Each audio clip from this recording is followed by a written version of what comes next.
So now let's take a look at the questions, and we should be able to fly through these questions pretty quick. And this first one is expected a main point question, which we know what it is. It's just that this pollen analysis now can supplement or correct our previous understanding. So analysis of fossilized pollen is a useful means of supplementing and in some cases correcting the other sources of information regarding changes. That's exactly right. All they did was they just, instead of saying documentary source, they just said other source. That's totally fine. Regarding changes in Irish landscape, perfect. Really, really good answer choice. Like time is ticking. I just choose this and sort of scan these real quick and then just move on. But here, let's analyze why the rest aren't right. So this next one, B, is actually a little bit tricky.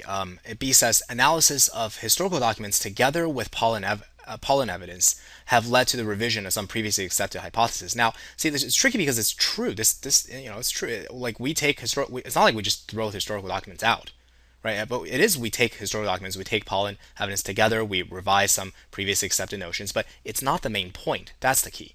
The main point of the argument, the author is not trying to prove to you that this is what's happening. We always had historical documents. Instead, the author is trying to prove to you that this is happening, that fossilized pollen is a new useful way of supplementing and correcting the documentary sources. That's the distinction between A and B. That's what makes B incorrect. Not because it's false. I think B is true. Right? Maybe there's an argument to be made about previous accepted hypothesis regarding this thing. Maybe it's not regarding this. Maybe it's regarding something else. But I don't know. But I'm not going to make that argument because I think B is by and large true. It just is not the main point. It misses the emphasis is wrong. C says analysis of fossilized pollen have proven to be a valuable tool, sure, in the identification of ancient plant species. I mean, okay, whatever. Right? It's certainly not the main point. Analysis of fossilized pollen provide new evidence that cultivation, such as blah and blah and blah, has significant impact. Okay. Pollen evidence sometimes supplement other sources of historical information. Its applicability is severely limited, but this is where it goes wrong, right? I mean, I suppose this rest of the stuff is fine, right? Supplement, but its application is limited. It can't be used to identify species, but it's not severely. There's no sense in which it's severely limited. And also, so this is I'm saying this is like factually inaccurate. It's descriptively inaccurate. I don't know if it's severely limited. But also, even if we got rid of this, it would still be wrong because the emphasis again this is not the main point. It's the limitation of it is not the main point. The main point is over here. 24 says the passage indicates that pollen analysis have provided evidence against which one of the following views. Okay, so we know exactly what we're looking for. Against which one of the following views? The idea that the soil wasn't tilled until the 600s, until the 7th century, that's over here, and against the view that flax was grown before 18th century in this region, right? So those are the two views that we're looking for, that pollen sort of overturned. Pollen analysis overturned. The moldboard plow was introduced. I mean, no, yeah, that was still introduced in 7th century. This was introduced, right? We know they started tilling the land as early as 400, which means before the moldboard plow was introduced. We don't know how they did it. Maybe they did it with some other type of board plow, right? But so this is not the thing that was that the evidence overthrew. In certain parts of County Down, cereal grains were not cultivated to any significant extent before the 7th century. And there you go. That's it. In certain parts of County Down, where specifically Longlow in County Down. What about Longlow? Well, in that part of County Down, cereal grains weren't cultivated until the 7th century because and that's exactly what the historian thought, because they thought in order to cultivate, you need to till the soil. The soil is really hard to till, and we thought it was only with the introduction of the moldboard in the 7th century that it was started tilling. But now, of course, that view has been overthrown, right? Pollen analysis provided evidence against this view because as early as 400 they started growing it, so we inferred they must have had a way to till it. C says in certain parts of Ireland, cereal grains have been cultivated continuously since the introduction. I mean, is that even true? I don't even know if that's true. Maybe there was a break here or there.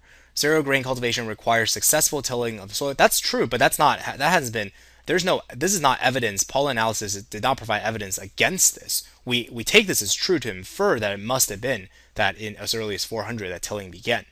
Cereal grain cultivation began but that's with this evidence. This is our new understanding of what happened. It's not the original view that this pollen analysis was evidence against. 25 says the phrase documentary record refers to what? What is document? Well, we kind of know. I mean, there's a line citation 2037, so it's best to go back. So 20 is over here, documentary record, and 37 is over here. So what do they mean by documentary record? Well, historical documents of some sort, right? The documented analysis of results of analysis of fossilized, but that's not right. That's like a spreadsheet spit out by a computer that shows like spectroscophic analysis or whatever. That's not this documentary stuff. This is ancient stuff, right? Historical documents. the kinds and quantities of fossilized pollen grains preserved in. That's just not the kind of historical document we're talking about. This is like the notes that a modern present day researcher that's using pollen analysis would keep about like, oh, I went to this peat and this lake and I found this type of pollen and whatever. Written historical description by current historians wrong of events of government, commercial records, maps, similar documents produced in the past, good. That recorded conditions and events of that time, perfect. Articles, books, other by current historians, wrong. Listing and analyzing all the available evidence. See, the whole time we're not talking about like the current stuff. We're talking about historical documents from the past. This question is pretty hard. It says the passage indicates that prior to the use of pollen analysis in the study of the history of Irish landscape, at least some historians believed what. So it's very very similar to the to question 24 that asked before that pollen analysis overturned which and following views. So this has to be a view that historians held on to, and then pollen analysis came in and then sort of revised it or corrected it. So again, let's review those two views. One is that they didn't in Long Low County, in County Down, they didn't till the land until the 7th century. That's one view. And the other is that in, I guess somewhere else, they don't say where, but in another place, they did cultivate flax before the 18th century. So those are the two views we're looking for. A says Irish landscape experienced significant flooding. What? Where did that come from? Cereal grain was not cultivated anywhere in Ireland until at least the 7th century. This is a tricky answer choice. I put a tilde next to it. I'm like, oh, that sounds pretty good. It sounds like this, right? Cereal grain was not cultivated until at least the 7th. That's what they believed. And then we realized that that's wrong.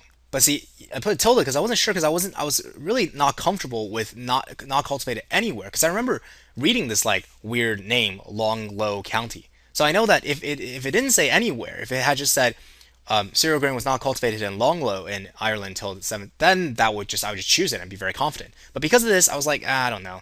I'll just leave it. C says the history of the Irish landscape during the 6th and 7th was well documented. That's true. I mean, that just is, yeah. Right? That has nothing to do with pollen analysis. Was it? Do we have documents that indicate what it was like, or don't we have documents? Right? And the answer is we do. From 16th and 17th century onward, we do have documents. D says matter was not used as a dye plant until after the 18th. I don't know when matter was used. They used matter to talk about like something else totally different. And 18th century did not, just trying to get you confused, these two paragraphs. 18th century is over here in this paragraph. Matter is over here in this paragraph. And they really don't have anything to do with each other. And then E says the beginning of flax cultivation in County Down may well have occurred before the 18th century. And then I saw this, I'm like, oh yeah, this is good. This is really good. This is exactly what they thought. They thought, over here, that led some historian to believe that this plant was being cultivated before the 18th century.